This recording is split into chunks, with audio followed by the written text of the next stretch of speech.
Donald, just curious, what's your take on all this drama this week between Conor McGregor and the UFC? Where do you have a stance? Do you have a take on it? My take is, I think we're fighters first, but we're secondly entertainers. Our job is to entertain the fans, man, and do this, talk to you guys. And so for Mr.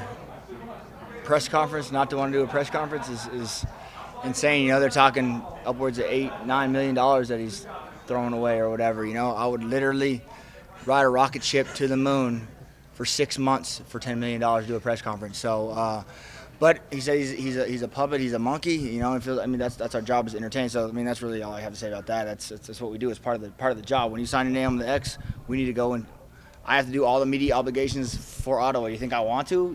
It's just part of the job, man. It's what we have to do. So I don't know. What do you have to say about Khabib Nurmagomedov in that fight? I know that there was a lot going on social media. You said that you would go and do the fight, and then he was saying that was never an offer. So I wanted to know what your side of that was. Sure, yeah. No, I called Dana, said to fight, and Dana asked me why, and I said because I want to do it. So he said, okay, done deal, sent me the contract. Khabib got the contract. Dana returned my call and said, this fight doesn't make sense.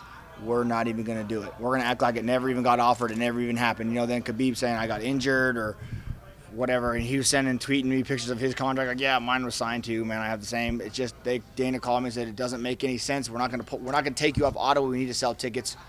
That's the end of the story, and that was it. So I don't have. You want to talk about a puppet? I'm the puppet. I got no say. So I put my hat in the bucket. Didn't work out, man. So I would have loved to take that fight. I'm in shape. I stay in shape, and it'd have been, especially at 170. I would have tried to make 55, but they were like, no, it'll be at 170. So, but hey, he went out there, won, got some money in his pocket. So we'll meet up someday, I'm sure. If you had your choice right now of opponents, who would you want to fight on what card? There's a lot of big ones coming up, from the MSG card to UFC 200. Yeah, Madison Square Garden, but that's so far away from me. That's like 5-6 fights. You get like 4 fights. Yeah, right. Right now, I got Patrick Cote. I'm super excited about that fight. It's going to be kind of a tailor-made fight for me. I'd love to fight in 200. I was just the arena yesterday, last night, watching George Strait. The King George killed it. The new arena is amazing. So 200 would be cool. Whoever they want to give me, I don't care. I'd love to fight. I don't really seek out someone I want to fight, but whoever. Maybe someone will get hurt. They can call me. Well, obviously, Conor doesn't seem like he's fighting, and Nate's in there, and he's fighting at welterweight. So, are you throwing your name out there that you want that fight? Yeah, I text Dana as soon as McGregor pulled the retirement thing, and my text to Dana was, "I'll fight Diaz at 200, and I don't need any more money." That was my exact message. So, but I never heard anything back. So they're probably trying to figure it out, and it's tough, man. There's a lot that goes on behind doors, and I'm just in the dark as far as everybody else. And so, yeah, I don't know. I'd love to take that fight, sure. Anthony Pettis is fighting later tonight. Came down and worked with you guys for a couple of weeks. Was supposed to be a couple of days. Turned into weeks. And we hear it's sort of because of you and he kind of striking up a relationship. How did that come together, and what was it like getting a former opponent down there to mix things up for a little bit? Yeah, Anthony and I went around the world in 8 days for the USO tour, literally around the world. Our first stop was Japan, and we went out and shared some beers. And son of a bitch, a cool dude, man. He really is. I think it was we just button head because we were WC days. But sure. Yeah, he's a cool dude. We hung out. He lives a similar lifestyle to I, and so I'm rooting for him. Love training with the guy. But I think just Jackson's in general, if I was going to be a country music singer, I would go to Nashville, Tennessee, and I'd try and make it, And I feel like he came to Albuquerque. There's just so many. Even the guys that aren't in the UFC are on their way up. They're killers. So every round, him and Sergio are both. Every round is somebody that he's like, wow. I don't know anything about Duke Rufus's or the training that goes on up there. I just don't know if every round he's getting pushed. There might be some. So I think it was just a different style for him, different. And him and I had. It was good to high-level guys training. So Could you be a country music singer? hell to the no. No. I can't carry a tune in a bucket, brother. So I try.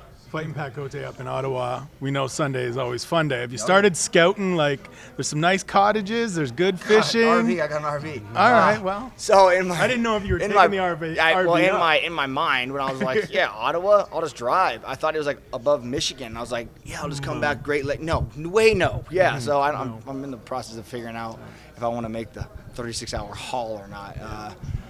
I don't know. I just got a new RV, a new boat. It'll be fun to come back through and hit the Great Lakes, and there's a lot, Chicago and Lake of the Ozarks, and really have. But if I go up, if I go and get on 200, I better get my ass right back, right? True, So true. I kind of playing that card too. So we'll see. You said you were excited about Cote. What is it about the fight itself? Is it just that it's a veteran that you know you're gonna get in there? He likes to mix it up. You like to mix it up.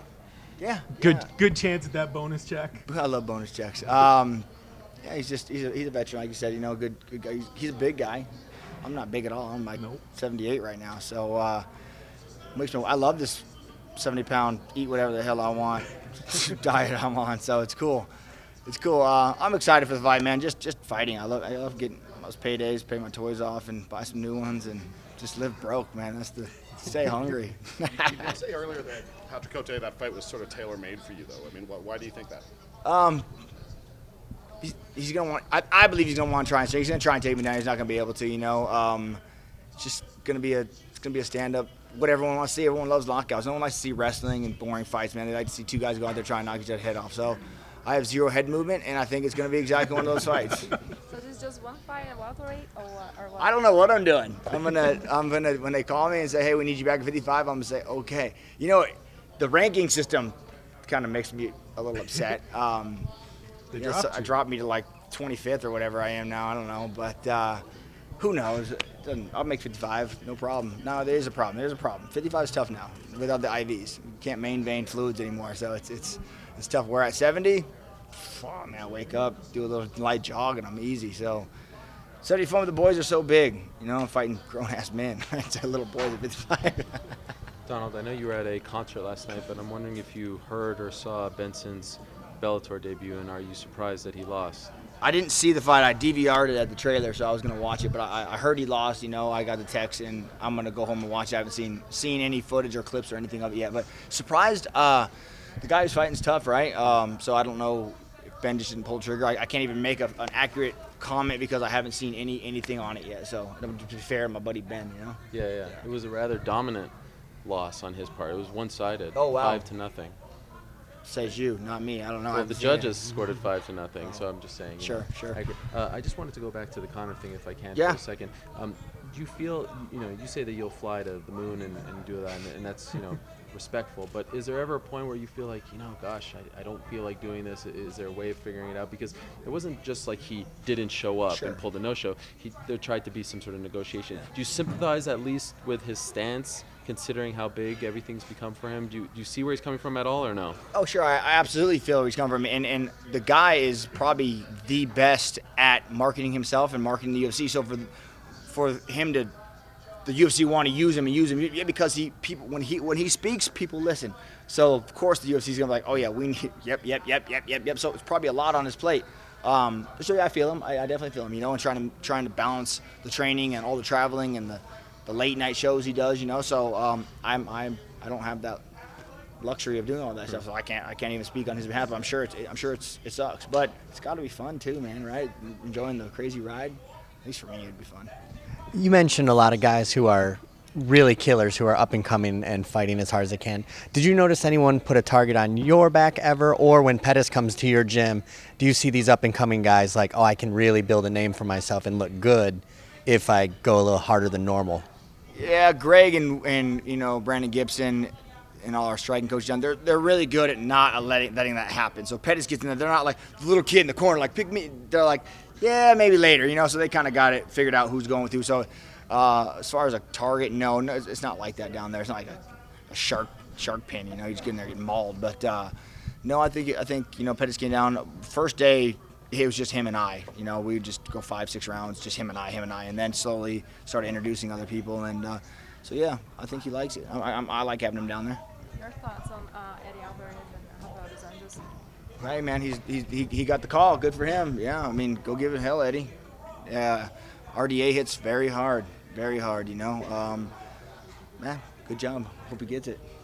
I don't know. Thanks, guys.